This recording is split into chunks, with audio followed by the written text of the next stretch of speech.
Listo. Muy buenos días a todos y todas del séptimo básico A. Vamos a hacer una clase bastante concreta, directa y sencilla sobre el tema que está en pantalla, que en este caso son o es el surgimiento de las civilizaciones. Vamos a conocer antecedentes o características que describen una civilización en el sentido muy genérico, y vamos a mencionar ya la primera gran civilización a conocer, que en este caso es Mesopotamia, que nosotros en sesiones previas ya hemos mencionado como una de las civilizaciones más importantes del mundo antiguo y que nos van a servir un poquito para conocer cuál es la importancia de que hayan existido las civilizaciones en el mundo para lo que hoy día somos como cultura, sociedad, humanidad, etcétera, ¿sí? Eh, Todo el mundo más o menos sabe aquí en la sala de qué es una civilización o qué o por qué, por ejemplo, Roma, Grecia o Mesopotamia son civilizaciones y otras culturas que son mucho igual o más conocidas por nosotros como nuestros pueblos originarios, no entran en la categoría precisamente de civilización, pero que no dejan de ser importantes. Hay una aclaración que hay que hacer antes previamente. Si yo quiero hablar de mis pueblos originarios, que son súper importantes en nuestro país, sobre todo con lo que está pasando hoy en día en la actualidad, lamentablemente son culturas que no entran dentro de la categoría o del concepto de civilización por ciertos o ciertas condiciones que los historiadores han determinado para decir que, por ejemplo, Egipto es una civilización o Roma fue una civilización. En cambio, los mapuches, los aymaras, los atacameños no fueron precisamente una civilización, aun cuando son parte de nuestra identidad eh, cultural como chilenos o chilenas, ¿ya? Pero antes de entrar como a ese debate o a esa discusión o a esa aclaración, hay que ir primero a lo que está en pantalla, ¿sí? Bueno, la clase anterior o los temas anteriores hablaban de, por ejemplo, esto, la importancia del mar Mediterráneo. A recordar siempre, un mar interior rodeado de tierra ubicado entre tres continentes y entre ellas algunas penínsulas, y como dice ahí, conectada por tres continentes, en este caso Asia, África y Europa, ¿sí? Esos son los tres continentes que rodean al mar Mediterráneo, por eso es un mar interior, ¿ya? Está como cerrado o cubierto por tierra, ¿ya? O rodeado por tierra en realidad. Eh, Vamos a ver un poquito aquí si alguien me menciona algo en el chat. Eh, ya, tranquila, si no hay problema, si no se puede escribir en el chat, yo totalmente puedo escuchar también. Ya, tercera cosa. Este es un concepto un poco complicado al inicio de escuchar, pero no es tan difícil de entender. El mar Mediterráneo era un espacio ecúmene, que significa un espacio poblado por personas y diversidad de culturas. Cuando yo hablo de la ecúmene, hablo, por ejemplo, cuando en la iglesia se habla de lo ecuménico, por poner un ejemplo. ¿Qué significa en estricto rigor, chiquillos y chiquillas? Que es un espacio que puede converger y hacer fácil la vida en sociedad y la vida humana y por lo tanto su desarrollo cultural, que puede converger a muchas culturas y hacer que las personas se puedan acercar y vivir de una manera más normal, porque la conexión con el agua siempre va a ser importante. ¿Ya? De hecho, el agua es vida, en términos sencillos. Por lo tanto, el mar Mediterráneo fue una fuente de vida para muchas culturas y por lo tanto se hizo un espacio ecúmene o ecuménico que logró juntar a muchas culturas. ¿Ya? ¿Y por qué bueno, y por qué hoy, por ejemplo, en Chile hablamos de clima mediterráneo cuando hablamos de geografía? Porque el clima templado o mediterráneo, o sea, durante el lapso de un año normal, presenciamos o experimentamos cambios climáticos muy evidentes, frío, calor, los periodos de otoño, primavera como periodos intermedios entre invierno y verano, permite el desarrollo, por ejemplo, de la agricultura. La agricultura, como ustedes saben, depende de la tierra y de la acción humana. ¿Eso qué significa? La tierra tiene ciertos periodos de tiempo donde es más fértil y hay periodos de tiempo donde no es fértil, producto del excesivo calor, por ejemplo, o el excesivo frío en invierno, ¿ya? Por lo tanto, muchas veces periodos como primavera son muy normales para la cosecha. En cambio, claro, hay otros periodos como el verano, el otoño, donde se puede. Y el invierno, incluso también el invierno, pero es súper complicado, ¿ya? Para la gran mayoría de los cultivos y de los productos. Eso es lo que hemos visto anteriormente o en clases anteriores. Si uno lo quiere expresar de manera geográfica o satelital, podemos encontrar algo parecido a esto. No se preocupen por detalles como, por ejemplo, el color más oscuro del mar Mediterráneo o que de repente aparece como ciertas protuberancias o ciertas formas que parecieran ser montañas sumergidas por el agua.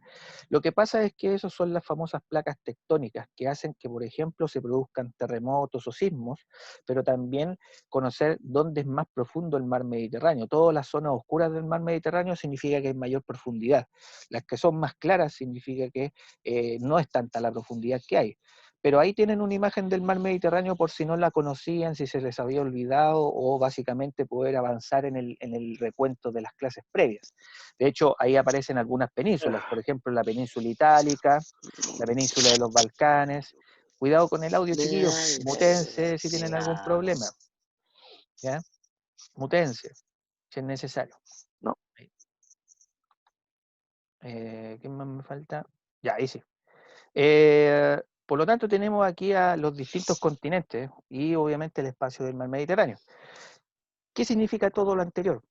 Que para entender las civilizaciones hay que recordar la importancia del mar Mediterráneo como una zona de convergencia o de acercamiento de los seres humanos para poder subsistir gracias al agua y a la conexión que entrega esta y a lo que se puede desarrollar ahí. La pesca, la actividad portuaria, la fundación de ciudades cerca del mar, etcétera. E incluso poder viajar de un lugar a otro para aspectos comerciales, que va a venir a futuro con la evolución de las civilizaciones. Por lo tanto, si ustedes ya recordaban esas cosas previamente, hay que mencionar algunas civilizaciones, ¿ya? En el mapa que aparece ahí, en el mapa mundi, aparece numerado del número 1, obviamente, al 8, y en este caso coloreado, si es que se nota alguna diferencia, porque es un poco complicado cómo sale la imagen, algunas de las civilizaciones más importantes. En este caso, ¿eh? ¿alguien me quiere preguntar algo? ¿No? Sí. Dale, Dante. Profe, oiga, ¿esto lo va a subir a Classroom? Sí, por supuesto, tranquilo. Si la clase grabada como el PPT se sube a Classroom, ¿ya? Tranquilo. Eh, um, Ayudando un poco lo que tal vez mencionarían quizás en algún momento de la No. clase, los números que están ahí asociados, repito nuevamente, son parte de la ubicación más o menos exacta donde está cada civilización. Vamos a enfocarnos solamente en la primera, que es Mesopotamia, que se encuentra en el número 1, justamente ahí al lado de África, Medio Oriente y el continente asiático y parte de Europa. O sea, en el centro de prácticamente todos esos continentes. Por lo tanto, ahí está una importancia no menor de Mesopotamia para el resto de la historia de Europa, la historia de África o incluso la historia de Asia o de Medio Oriente. ¿Sí? Eh, el Martín me pregunta, profe, ¿la que está en Sudamérica es como en Colombia? A ver, más o menos, sí. En realidad, entre Ecuador y Perú, ¿ya? Y puede ser un poco parte de Colombia, Martín, que en este caso es la cultura chavín de Huantar. Es un nombre muy raro que seguramente no han escuchado en otras ocasiones previas o en otra parte. ¿M? Pero esa cultura es súper interesante porque incluso es más antigua que la inca, ¿ya? Incluso es más antigua que los pueblos indígenas de gran parte de los países que hoy día hay en Sudamérica, no solamente Chile, sino que también el mismo Perú, Ecuador y parte de Colombia. Pero la cultura chavín es una cultura que no tenía fronteras, por ejemplo, no como las que tiene, por ejemplo, Chile o las que tiene Perú, cuando tú miras el mapa. Las culturas generalmente que están en el mapa no usan de fronteras, de hecho ellos no usaban mapas, no delimitaban sus fronteras como lo hacemos hoy día nosotros, simplemente se expandían porque las necesidades climáticas, las necesidades agrícolas, etcétera. ¿Ya? Ojo con ese pequeño detalle que igual tengo que aclarar en la clase. ¿Ya? Eh, de nada, Martín. Eh, Civilización. ¿Qué significa? ¿Ya? Primera cosa, súper importante. Es un conjunto de costumbres, ideas, creencias, culturas y conocimientos científicos y técnicos respecto a una comunidad humana. ¿Ya? Por ejemplo, los mesopotámicos o los egipcios son una civilización porque tienen todas estas cosas, costumbres, ideas, creencias, expresiones culturales, conocimientos científicos que hoy día siguen usándose y también de carácter técnico. ¿ya? Por lo tanto, las civilizaciones son en general poblaciones grandes de personas. Estamos hablando de cientos de miles, ¿ya? O en algunos casos incluso millones. Pero eso en esa época antigua no se daba demasiado como puede ser hoy día un país, ¿ya? Eh, por lo tanto, la idea de esto, para entender qué es una civilización, básicamente lo voy a estructurar en una especie de esquema o mapa conceptual para los que más o menos se manejan con ese tipo de técnica de estudio. Pero continuando con esto, una civilización es todo, perdón, todo esto caracteriza un grupo humano en un momento de su evolución, ¿ya? Mesopotamia ocurre dentro de un momento de la evolución humana donde ya existe el Homo sapiens, ¿ya? No existe ya las otras etapas que nosotros estudiamos antiguamente en el primer semestre, por así decirlo. Por ejemplo, las civilizaciones mediterráneas, o sea, ubicados en el mar Mediterráneo, tienen su origen en las culturas primitivas de Mesopotamia. La cultura mesopotámica no era un país. Mesopotamia no era precisamente un territorio que se expandió como Roma, sino que era un conjunto de comunidades humanas que fundaron ciudades independientes y que finalmente se hicieron con, de repente, el desarrollo dentro de un espacio determinado en el mapa que ustedes vieron hace unos momentos atrás. Pero las culturas o naciones o reinos que nacen de Mesopotamia, ¿sí? Van a tener una herencia cultural de esta civilización, ¿ya? Eso por un lado. Perdón. ¿Hay alguna duda hasta ahora? ¿Todo bien? ¿Se ha entendido este momento de la clase? ¿Sí? Y ahí parece que en el chat me están contestando algo. Vamos a revisar rápidamente que veamos. Todo bien, ya, súper. Gracias Enrique, gracias Benja, Paula y Tomás. Muchas gracias. Ya, entonces, teniendo en cuenta la importancia y el significado de una civilización como el conjunto de todas estas cosas que aparecen solamente aquí en este PowerPoint o en esta carilla del PowerPoint, vamos a caracterizar las civilizaciones o qué tenían las primeras civilizaciones para que fueran propiamente tal una civilización. En primer lugar, porque son 6 características de hecho. Las primeras 3 hablan de, por ejemplo, la existencia de un poder político a través de un gobernante. Puede ser un sumo sacerdote, puede ser un rey, puede ser un emperador o simplemente un líder, ¿ya? Que no es precisamente elegido por las personas, como hoy en día en los países que son democracias, como Chile, sino básicamente gobernantes que son, entre comillas, elegidos por el poder superior, en este caso el poder divino, sus dioses, el dios cristiano, etcétera. ¿Ya? Tranquilo, Benjamín, no se preocupe que esto está grabado. Así que después lo va a poder ver cuantas veces quiera. Así que no se preocupe si no podemos retroceder en este momento. ¿Ya? Ahora, con lo anterior dicho, ya para que no se pierdan tanto de la continuidad, ya que esto está todo grabado y se va a subir el PPT, así que no hay problema. Al existir un poder de un gobernante dentro de una civilización, también hay que decir que las primeras civilizaciones se caracterizaban por tener un sustento propio a nivel agrícola y ganadero.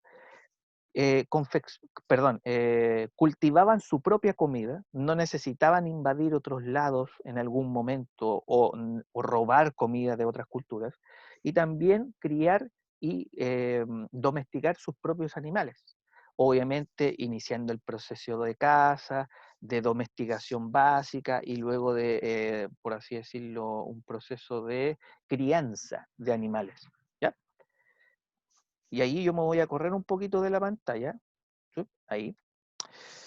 La arquitectura monumental es una tercera característica. Si una civilización tiene un gobierno al mando de alguien, se sustenta por su propia agricultura y ganadería, también fueron grandes constructores de grandes monumentos. Por eso se llama arquitectura monumental. Por poner un ejemplo, la cultura mapuche, aymara o atacameña tenía desarrollo, por ejemplo, de repente de confección de herramientas, confección de utensilios. De repente tenían sus propios tótems, ¿ya? Para adorar a sus dioses o a su dios, ¿sí? Pero no creaban pirámides monumentales, no creaban torres o de repente coliseos de gran envergadura, ¿ya? De hecho, Mesopotamia creó muchas de esas estructuras que eran megalíticas, o sea, que eran muy grandes, hechas de piedra o de algún material similar. Por lo tanto, cuando hablo de arquitectura monumental, estoy hablando de, por ejemplo, lo que hacían los egipcios, lo que hacían los romanos o los griegos, que eran edificios, templos o casas o ciudades de una manera mucho más o igual de grande que una ciudad de hoy en día, ¿ya? En Chile no pasó eso, para que se entienda más fácilmente a qué se refiere con la arquitectura monumental. Por eso una pirámide egipcia es una representación de esa arquitectura, ¿sí? Por lo tanto, también una cuarta, quinta y sexta característica, que esto es como lo central de la clase, van a ser estas tres cosas finales. Una civilización tiene grandes centros urbanos.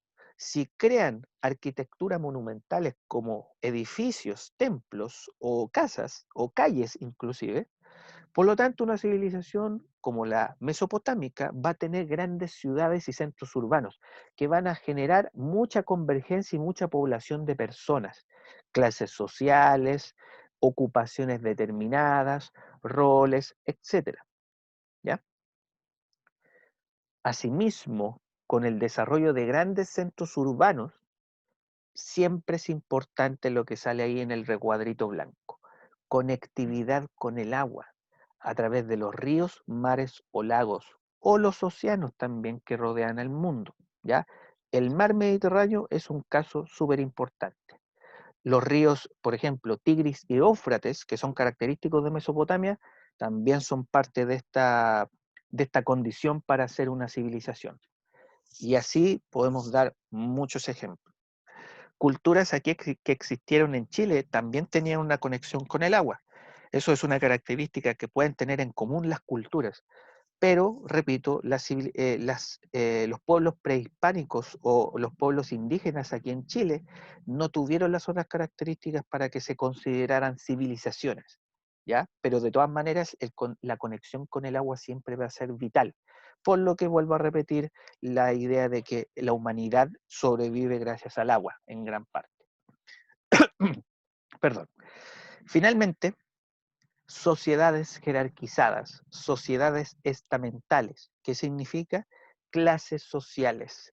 Dentro de una ciudad con una arquitectura monumental donde hay un gobierno, ya en este caso, por ejemplo, una civilización como la de Mesopotamia, van a tener sociedades muy jerarquizadas, en este caso, clases altas, llamémoslos clases medias, llamémoslos clases bajas. Tienen otros nombres, tienen otras características, pero para entender lo que hoy día somos como sociedad o como somos clases sociales, se debe en parte a que las primeras grandes civilizaciones tuvieron sociedades jerarquizadas, en donde había, por ejemplo, por poner un caso, un faraón, un rey o un emperador. Después tienen a su corte, a sus sirvientes, a su familia, y de ahí para abajo vienen los clérigos, la gente que representa a la iglesia o a la religión, después viene la gente rica, noble, que tiene recursos económicos, y adivinen quién está más abajo, la gente pobre, normalmente que está caracterizado por los campesinos, campesinas, esclavos, esclavas o sirvientes de baja categoría. Por poner simplemente, chiquillos y chiquillas, un ejemplo burdo, sencillo y claro de entender. ¿Ya? Eh, ya, voy a leer rápidamente los chats. El Jorge me pregunta, en Rapa Nui, ¿podemos considerar que Rapa Nui es una civilización? Yes, my friend, como se puede decir en inglés. Correcto, Jorge. Rapa Nui, en su pregunta, podemos asociarlo a una civilización. Por lo tanto, parte de nuestra cultura nativa chilena, por así decirlo, tiene una raigambre o tiene un antecedente de alguna civilización. La cultura Rapa Nui es una civilización de las muchas que nosotros podríamos llegar a mencionar en estas clases. ¿Ya? De hecho, tenían arquitectura monumental, pues, por ejemplo, los moais, tenían sociedades jerarquizadas, tenían centros urbanos y así sucesivamente las cosas que yo he mencionado en la clase. Uy, Benja, yo creo que voy a hacer algo sencillo. Espérame. Voy a... Ahí. Ya. No te preocupes que después lo vamos a solucionar. Tranquilo. Eh, El Tomás Vázquez pregunta, profe, ¿cómo hicieron las pirámides si no tenían maquinaria? También es dentro de una de las cosas más extrañas que ocurren dentro de las civilizaciones. Más que con barro, Fernando, era con algún tipo de piedra caliza, un tipo de, vamos a hablar un tipo de barro, pero en realidad es una mezcla más que simplemente barro, que tiene que ver con la arena. Ya recuerda que Egipto trabajaba y vivía mucho alrededor de la arena, sobre todo con los desiertos y todas esas cosas. Por lo tanto, los egipcios tuvieron una técnica para crear grandes bloques que más o menos ustedes deben conocer, que hicieron paulatinamente que los faraones y los grandes gobernantes crearan estos grandes tumbas, porque las pirámides son tumbas, no son precisamente otra cosa, para que puedan ser depositados estos reyes o gobernantes al final de sus días cuando morían. ¿Sí? Eh, Claro, ahí el Jorge como que confirma la arena, piedra, agua de repente, pero también algunas otras mezclas, ¿ya? No solamente con agua, ¿ya? Ahí voy a investigar un poco más porque en estos momentos no podemos hablar de Egipto todavía. Ya, pero ahí tienen una visual, ahí tienen una imagen. La esencia de la clase está aquí, características de las civilizaciones. Pueden ser más características, pero la he reducido solamente a 6 para que se entienda hoy día y para que, como entre comillas tarea, puedan estudiarla solamente. Hoy día no voy a enviar nada, solamente el PPT y el video para que ustedes las revisen cuantas veces quieran y las estudien. ¿Ya? Aquí va a ser la clave de la clase de esta semana. ¿Qué es una civilización? Un conjunto de características culturales, religiones, personas, hábitos, etcétera, pero em, sintetizada en estos elementos que están acá. ¿Sí? Hay muchos ejemplos que yo he mencionado y que algunos de ustedes también han mencionado en este rato. Ya, rápidamente. Si llega a haber alguna necesidad, por ejemplo, de dejar como pendiente el tema, no se preocupen que esta va a ser como la primera parte del tema de la clase de civilización y Mesopotamia. Ya, observando la imagen que yo voy a presentar, ¿qué podemos ver de esta imagen aquí para decir que es una civilización? Voy a bajar la cámara para que se entienda bien. Yo voy a dar una pista y si alguien se atreve a hablar aquí un poquitito, a participar, yo feliz de la vida les puedo aceptar, aun cuando quizás no sea lo correcto, pero eso es un detalle. Ya, este es un estandarte del año 2600 a.C. de la ciudad de Ur en Mesopotamia. Cuando yo pongo ahí el cuadrito de gobernantes y su corte, los campesinos y artesanos y a los esclavos, yo puedo inmediatamente pensar ya en una característica de lo que mencioné recién, ¿ya? Eh, Fernando, es un estandarte de Mesopotamia, ¿ya? No es precisamente Roma, pero Roma va a tener un desarrollo social o jerárquico de este tipo. Va a tener al gobernante, campesino y esclavo. De hecho, se puede notar esos detalles, por ejemplo, por el carro que sale aquí, que es para un gobernante, que puede ser diseñado para un personaje de ese rol o de esa característica.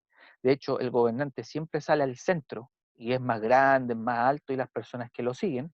Los campesinos son todos iguales prácticamente, es como que estuvieran vestidos de una manera muy particular, con una especie de capa con puntitos, con una especie de gorrito en la cabeza, y los esclavos son las personas que llevan las armas, van a la guerra, muchas veces porque son los primeros que mueren, o básicamente llevan la carga que trae, por ejemplo, el gobernante, la corte del gobernante y los campesinos y los artesanos. Es como que son los animales de carga, por así decirlo, de manera muy banal. ¿Ya? Pero aquí se puede ver una sociedad jerárquica, ¿sí? No sé si más o menos detectaron o me van siguiendo un poco la idea, pero para poder agilizar el asunto de este ejercicio, tal vez un poco hecho por mí, pero también ojalá entendido por ustedes, eh, podemos decir que este estandarte creado a mano representa jerárquicamente la clase más alta, la clase media o la clase baja, como podemos decirlo hoy en día. ¿Sí? Eh, el Maxi afirma la pirámide de que se volvían esclavos a ricos. Ya, antes de la pirámide social, que más o menos tú estás imaginando, podemos hablar de esto. Es como un antecedente a las pirámides sociales, claro, que van a tener, por ejemplo, después los egipcios o los romanos. Por lo tanto, lo que tú estás afirmando va a venir mucho después, o sea, tienen que pasar centurias, siglos o incluso milenios, por lo menos 1000 años, para que esa pirámide social se pueda invertir y los esclavos puedan tener cierto poder, ¿ya? O la gente más pobre, no solamente esclava, sino que también campesina. pero eso es tema de otra ocasión. Ya, para ir más o menos cerrando el tema de hoy y de repente preguntar algunas de las dudas que puedan tener tanto ahora como en la segunda semana. Mesopotamia. ¿Qué es Mesopotamia? Atención, se ubicaba entre los ríos Tigris y Éufrates en el continente de Asia. Entre dos ríos, llamados Tigris y Éufrates, se ubicaba esta gran civilización prístina o una de las primeras civilizaciones de la antigüedad. El nombre de Mesopotamia significa entre ríos. Meso significa entre y potamos, ríos. Es un nombre proveniente del antiguo latín, ¿ya? Que después con el tiempo se fue traduciendo o configurando en lo que hoy día nosotros podemos hablar como Mesopotamia, que significa eh, territorio o entre ríos, ¿sí? Eso es como lo más sencillo de conocer de Mesopotamia. Esta civilización nace alrededor del año 3500 a.C. en el llamado Creciente Fértil. ¿Qué es el Creciente Fértil? Es una ubicación más o menos de Asia, cercano al mar Mediterráneo, más o menos donde yo les mostré en el mapa, en donde en esa antigüedad, o sea, hace más de 3000 años, se ubicó más o menos geográficamente la zona de la cultura o de la civilización mesopotámica y todas las personas que vivieron dentro de ese lugar. Es considerada la civilización más antigua y la primera de todas, porque tuvo muchas de las características que yo le he contado anteriormente. La arquitectura monumental, la sociedad jerarquizada, el desarrollo agrícola, la creación y la fundación de grandes ciudades, etcétera, etcétera, ¿ya? Que permitió, cuando esta civilización desaparece, el nacimiento de otras No, civilizaciones, ¿ya? ¿Hay alguna pregunta? ¿Nada? ¿No? Ya, perfecto. No, Súper, muchas gracias. Por lo tanto, esa gran civilización es considerada una de las primeras, o la primera, ya que gracias a Mesopotamia nacerán siguientes civilizaciones, culturas y después reinos, estados y muy después, mucho después, los futuros países que hoy día podemos llegar a conocer. De hecho, Mesopotamia se ubica en un sector más o menos de lo que hoy día nosotros podemos considerar, por ejemplo, el territorio de Irak, el territorio de Palestina, el territorio de Israel, Irán, Siria, etcétera. Esos países que lamentablemente hoy día están en muchos conflictos militares, guerras civiles internas, son parte de lo que hoy día, perdón, lo que antiguamente fue Mesopotamia. En el mapa se encuentra la ubicación que corresponde a las civilizaciones que estamos mencionando en este momento. Ya, chiquillos, porfa, necesito ayuda ahí con el tema del audio para que se muteen. Gracias. Necesito eso, please. Gracias. Esa es la ubicación geográfica que nosotros mencionábamos de Mesopotamia. La civilización que se encuentra entre ríos, una de las más antiguas, o derechamente la más antigua conocida, y que permite el desarrollo futuro de nuevas civilizaciones. ¿Mm? Ya, ahí la transición.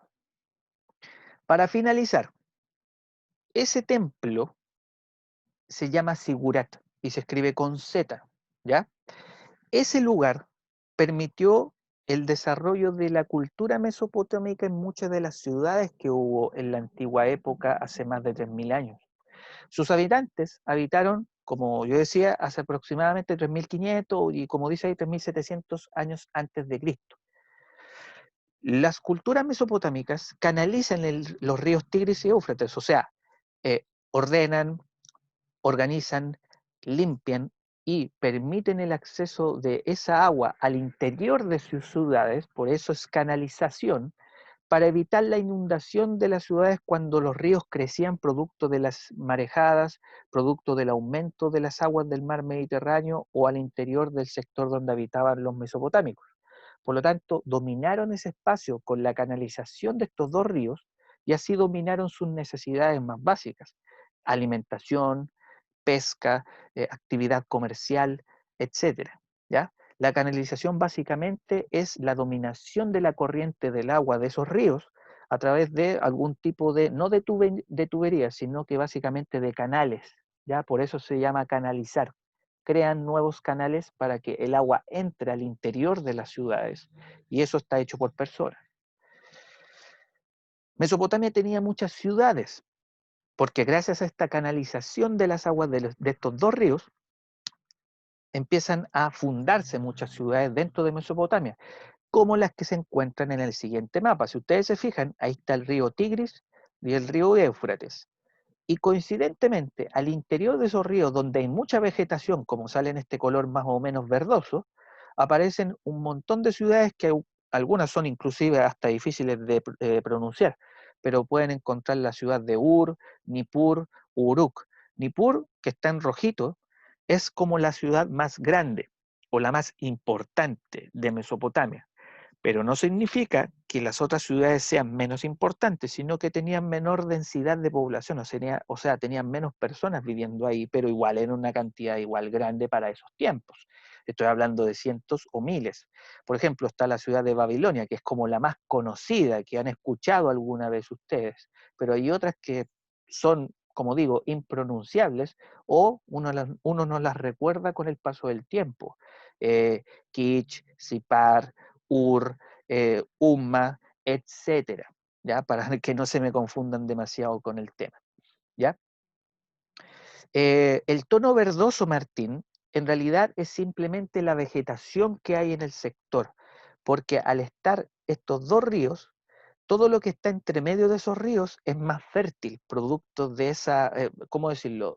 Producto de esa conexión más cercana que hay con el agua, ¿cachai? Entonces, no es tanto los límites fronterizos, porque en ese tiempo no existían mapas y tampoco fronteras, ¿ya? Podríamos decir que son las fronteras naturales, pero no son las fronteras que hoy día nosotros conocemos, por ejemplo, en un mapa, ¿sí?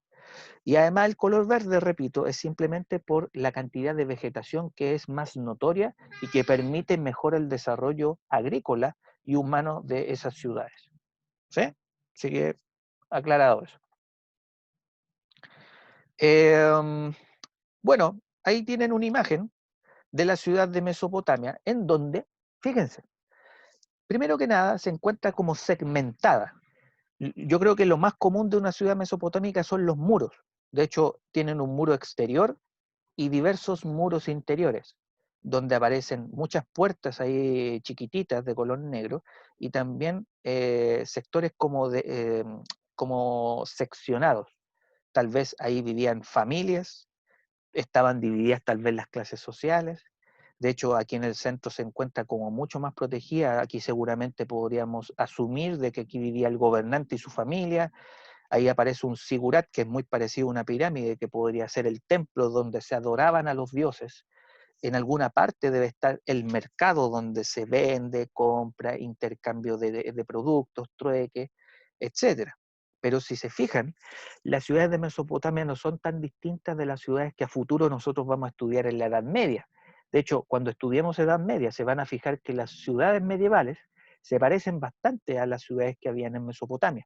Por lo tanto, ahí tienen una herencia cultural de Mesopotamia, cómo se estructuraba una ciudad en la antigüedad, que no es muy distinto a lo que hoy día somos o vivimos dentro de una ciudad, ¿ya? Claro, es como el primer piso, después viene un segundo piso en algunas partes. De hecho, aquí hay una escalera donde yo puedo subir un segundo piso muy grande de la ciudad. Por lo tanto, en ese segundo piso podían haber vivido la gente más poderosa, los que gobernaban.